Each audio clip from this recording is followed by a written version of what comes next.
Bismillahirrahmanirrahim. Assalamualaikum warahmatullahi wabarakatuh. Di sini dengan saya Noviatul Jannah NIM T 2019-3167.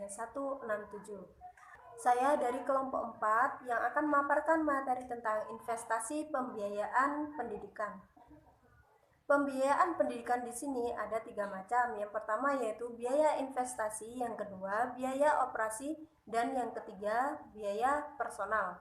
Di sini saya akan menjelaskan tentang investasi pembiayaan satuan pendidikan yang meliputi biaya penyediaan sarana dan prasarana, pengembangan sumber daya manusia, dan modal kerja tetap.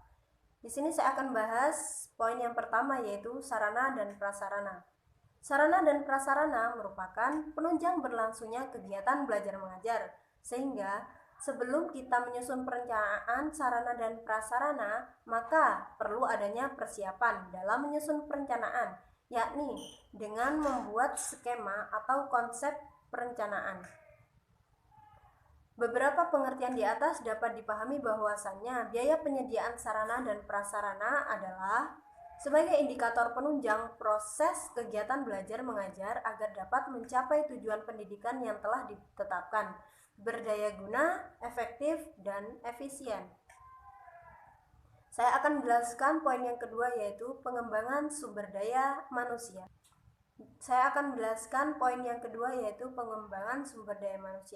Nah, di sini saya akan memaparkan tentang pengertian pengembangan dahulu.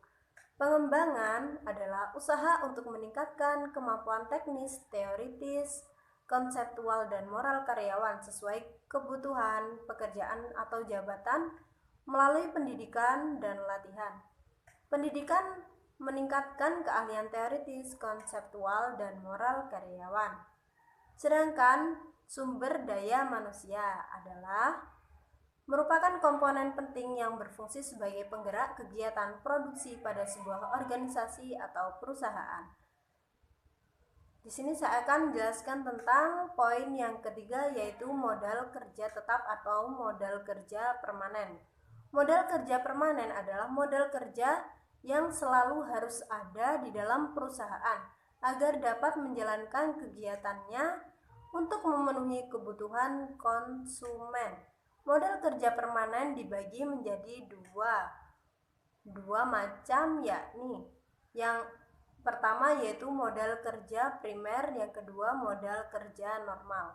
Modal kerja primer yaitu modal kerja minimal yang harus ada dalam perusahaan untuk menjamin agar perusahaan tetap bisa beroperasi. Yang kedua yaitu modal kerja normal. Modal kerja normal merupakan modal kerja yang harus ada agar perusahaan bisa beroperasi dengan tingkat produksi yang normal.